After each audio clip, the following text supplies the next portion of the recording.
नमस्कार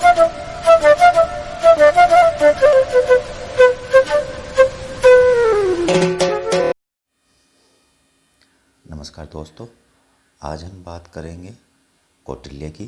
भारतीय राजनीतिक चिंतन में जो सबसे पहले विद्वान हमें दिखाई देते हैं, जिन्होंने भारतीय राजनीति को एक नई दिशा दी, राजनीतिक व्यवस्था को सुदृढ़ बनाने का काम किया, या यूँ कहें कि भारत निर्माण में एक मुख्य भूमिका किसी विद्वान ने निभाई है, वो कौटिल्य है।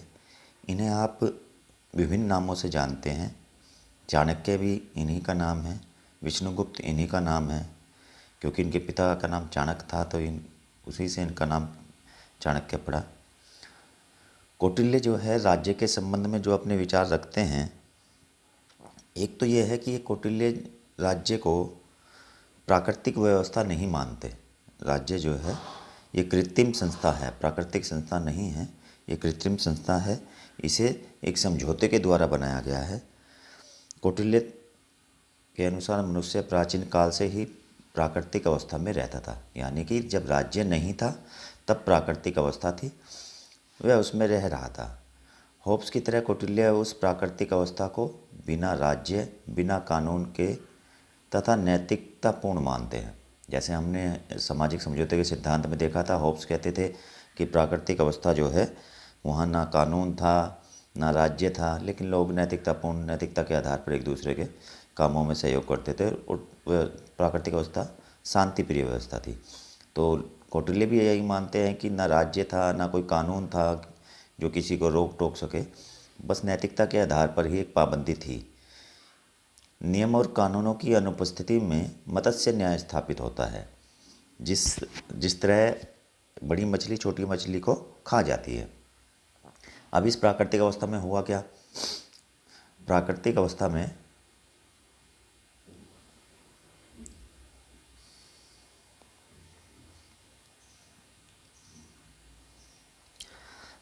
अवस्था में जो शक्तिशाली लोग थे, उन्होंने कमज़ोरों पर अपना आधिपत्य कर लिया। यानी कि बड़ी मछली छोटी मछली को खा जाती है, मत्स्य न्याय हो गया, ताकतवर जिसकी लाठी उसकी भैंस, इस तरह की व्यवस्था बन गई।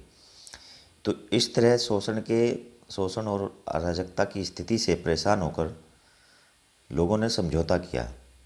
किसके बीच समझौता हुआ? राजा यानी कि मनु के बीच में और प्रजा के बीच में एक समझौता हुआ। समझौता क्या हुआ कि प्रजा व्यवस्था चलाने के लिए राजा को टैक्स देती रहेगी, कर देती रहेगी, और राजा जनता के हित में कार्य करते रहेंगे।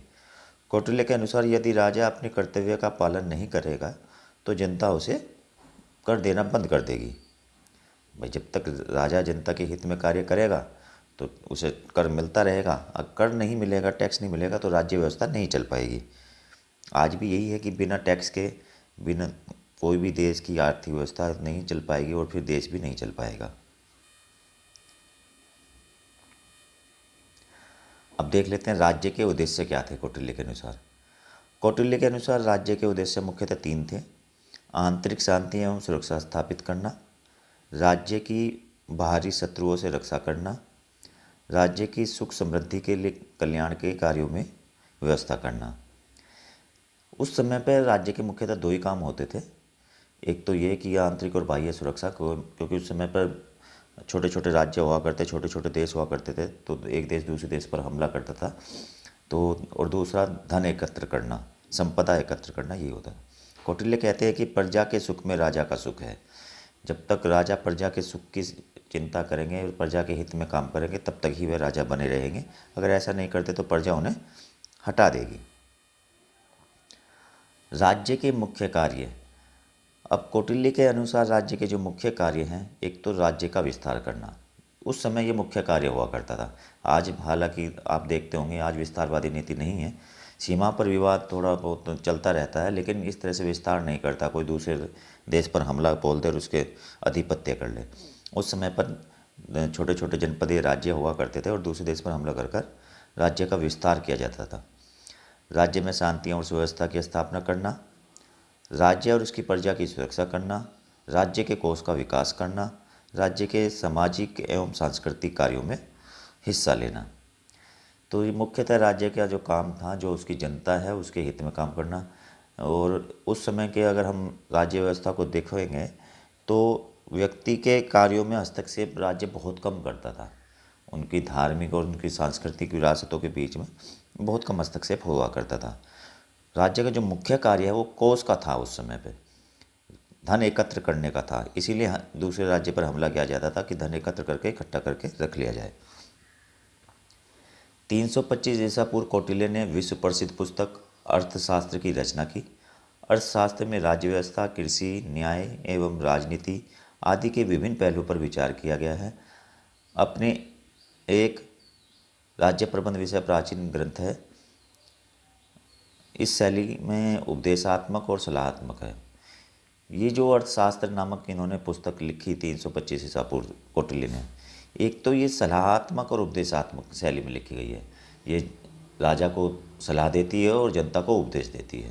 राजा को सलाह देती है कि वो जनता के हित में काम करे, अपने स्वार्थ, अपने लालसा ये को छोड़ दे, और ये न्यायप्रिय व्यवस्था, राजनीतिक व्यवस्था कैसे बने उस पर जोर देती है।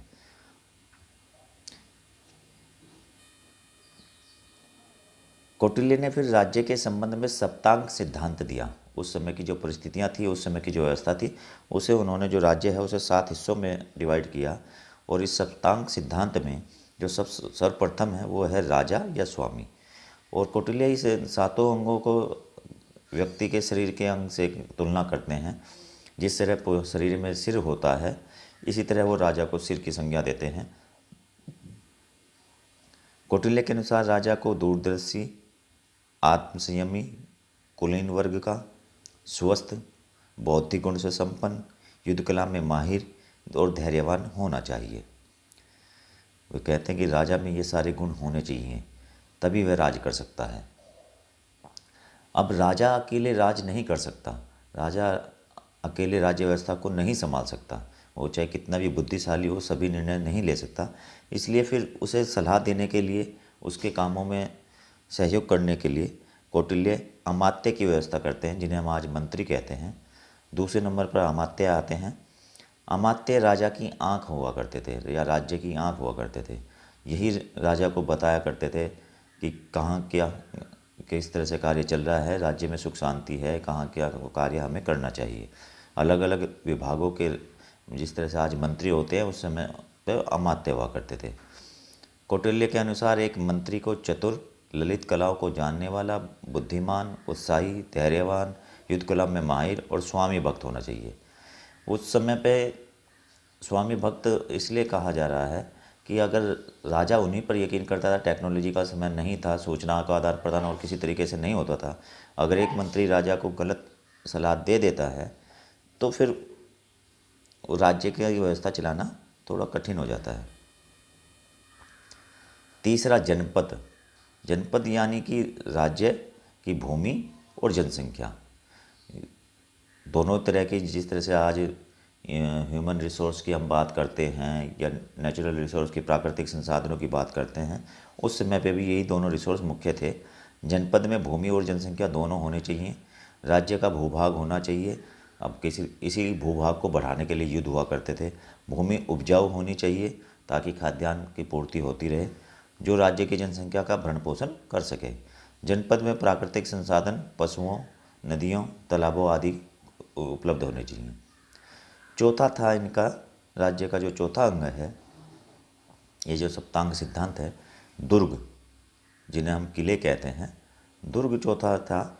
और इन्हें वो राज्य का भुजा कहते हैं। राज्य की भुजाएं होती हैं किले। भुजाएं जितनी स्ट्रॉन्ग होगी, वो शरीर की सुरक्षा उतनी ही अधिक। कौटिल्य ने 4 तरह के दुर्ग बताए हैं।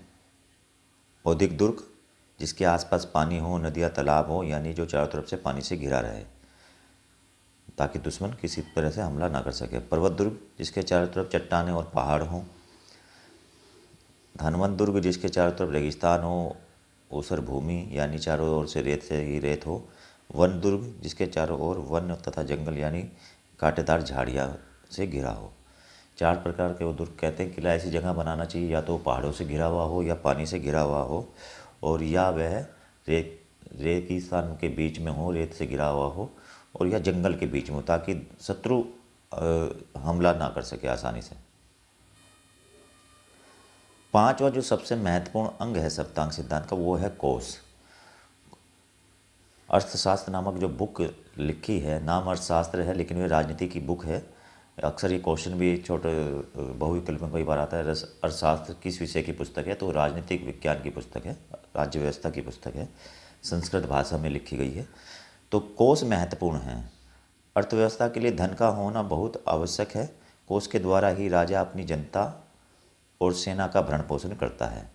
कौटिल्य के अनुसार कोश सोने, चांदी, हीरे और नकदी से भरा हो जो किसी आपदा में या युद्ध के समय काम आ सके। छठा है दंड या सेना। दंड वो कहते हैं कि सेना और न्याय व्यवस्था के दंड जो है, दो चीज़ों को यहाँ प्रदर्शित करता है, एक सेना को, एक न्याय व्यवस्था को। कौटिल्य के अनुसार अस्थायी रूप से सेना में रहने के लिए वंशानुगत आधार पर भर्ती हो। इस तरह सैनिक युद्ध कला से परिचित होंगे, निपुण होंगे और दक्ष होंगे। इसके साथ साथ सैनिकों में राष्ट्रभक्ति की भावना और वह राज्य के प्रति रक्षा का साहस हो। तो दंड में जो है वो सेना कहते हैं कि वंशानुगत हो, क्योंकि वंशानुगत जिसके बाबा या पापा जब सेना में होंगे तो उनके पुत्रों में या उनके पोतों में जाहिर सी बात है राष्ट्रभक्ति अधिक होगी। तो उस समय वंशानुगत आधार पर यही सब होते थे, क्योंकि आपने कहीं पढ़ा हो या अलग यूनिट में पढ़ा हो वर्ण व्यवस्था, तो ब्राह्मण, क्षत्रिय, वैश्य और शूद्र, उस समय की जो सामाजिक व्यवस्था थी वो वर्णों में बटी हुई थी और इसी कारण वंशानुगत आधार पर सैनिकों को चयन किया जाता था। कौटिल्य आर्थिक दंड की व्यवस्था पर जोर देते हैं। वो किसी भी अपराध के लिए शारीरिक दंड से पूर्व आर्थिक दंड देना उचित समझते हैं, क्योंकि शारीरिक दंड को व्यक्ति कुछ समय उपरांत भूल जाता है लेकिन आर्थिक दंड को नहीं भूलता। कौटिल्य के अनुसार राजा को शक्तिशाली मित्रों से मित्रता करनी चाहिए। उनकी सहायता से विदेशी शत्रु पर आक्रमण करके विजय होने में मदद मिलती है। कौटिल्य मित्र पर भी विशेष जोर देते हैं। इनका जो लास्ट का है वो मित्र है कि मित्र किस तरह के बनाए जाने चाहिए। कमज़ोर और कायर लोगों को मित्र बनाओगे तो राज्य की हानि ही होगी। अगर हम पाकिस्तान को अपना मित्र बनाते हैं तो निश्चित तौर पर हमारी हानि होगी। इसीलिए आज अगर हम विदेश नीति में आज के परिप्रेक्ष्य में देखते हैं तो हमारा मित्र अमेरिका है, जो दुनिया के सबसे ताकतवर राष्ट्र है। रूस हमारा मित्र है। इन्हीं मित्रों के कारण हम चीन और पाकिस्तान से के साथ हम हर स्तर पर मुकाबला कर सकते हैं। तो मित्र राष्ट्र होना, मित्र कौन राष्ट्र होंगे, इस पर भी कौटिल्य का ने बहुत डिटेल में बताया है। तो कहते हैं कि जो शक्तिशाली राष्ट्र उनसे मित्रता करके रखनी चाहिए। एक तो सीधी सी बात है वो आप पर हमला नहीं करेंगे, और दूसरा यह है कि अन्य राष्ट्र कोई हमला आप पर करेगा तो वो आपके सहयोगी बनेंगे। तो ये कौटिल्य के सप्तांग सिद्धांत था। आशा करता हूँ आपको समझ में आया होगा। कौटिल्य के विषय में दो चीज़ें आप हमेशा ध्यान रखिए कि कौटिल्य एक तो राज्य को कृत्रिम व्यवस्था या संस्था मानते हैं। ये प्राकृतिक संस्था नहीं है, कृत्रिम है, एक समझौते के द्वारा बनी है जो मनु और प्रजा के बीच में हुआ था। कौटिल्य का राजा मनु है। कौटिल्य की पूरी अर्थशास्त्र नामक जो बुक है ये राजा के किस तरह के राजा के नियम कानूनों के ऊपर राजा को बांधती है और प्रजा के अधिकारों की रक्षा के लिए राजा से वचनबद्ध रहता है। और कौटिल्य का राज्य जो है उस समय मैंने पहले भी बताया है कि उस समय छोटे राज्य होते, जितना बड़ा आपका शहर होता है इतने बड़े जनपदीय राज्य हुआ करते थे। इसीलिए वो सुरक्षा की दृष्टि से किले बनवाए जाते थे। आज किसी देश को किले बनवाने की आवश्यकता नहीं है, क्योंकि आज बड़े राज्य हैं, बड़ा भूभाग हमारे पास है। तब छोटे छोटे राज्य हुआ करते थे और इन्हीं छोटे छोटे राज्यों, इन्हीं जनपदीय राज्यों के होने के कारण आपस में इनमें वाद विवाद मतलब तकरार रहती थी, युद्ध होते रहते थे। यही कारण है कि यहाँ मुग़ल, हूण, अंग्रेज़ या फिर सिकंदर या फिर सेल्यूकस ये सब लोग आए, इन्होंने हमला किया और भारत को जितना चाहे उतना लूट लिया। तो भारत जो भूखंड है ये उस समय कौटिल्य के समय में छोटे छोटे जनपदीय राज्यों में बटा हुआ था। और कौटिल्य जिस राज्य के थे वो मगध राज्य था। और कौटिल्य ने मगध में उस समय धनानंद का शासन था, तो धनानंद के विरुद्ध इन्होंने बिगुल बजाया था और अपने एक शिष्य चंद्रगुप्त को सिंहासन पर बिठाकर तब वो अत्याचारी शासन व्यवस्था को उन्होंने दूर किया था। ये तक्षशिला में राजनीति विज्ञान के पहले छात्र रहे, फिर वहीं पर आचार्य रहे, राजनीति विज्ञान के विद्वान रहे। तो कौटिल्य के संबंध में इतनी जानकारी। उम्मीद करता हूँ आपको ये वीडियो अच्छा लगा होगा। अगर अच्छा लगे तो इसे शेयर ज़रूर कीजिएगा, चैनल को सब्सक्राइब ज़रूर कीजिएगा। और आगे भी हम भारतीय राजनीतिक चिंतन के जो और विद्वान हैं, मनु हैं, अरस्तु हैं, या जो और बाकी विद्वान रनाडे है, अंबेडकर है, विवेकानंद है, उन सब पर भी अलग अलग वीडियो बनाकर डालते रहेंगे। नमस्कार।